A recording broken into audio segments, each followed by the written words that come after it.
కొద్ది నిమిషాల్లో సభాక్షేత్రానికి చేరున్నారు.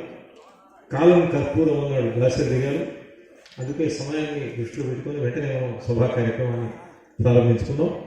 నేటి కార్యక్రమానికి టీజీఓస్ అధిపతిగా, సహృదయ మానవతామూర్తిగా, ఒక శిఖర సమానమైన నాయక శ్రేష్ఠులు పెద్దలు వేలు శ్రీనివాస్ గారిని మీ అందరికీ సంబంధమైన వేదిక సాధారణంగా స్వాగతిస్తున్నాం. గురుగారు వెల్కమ్.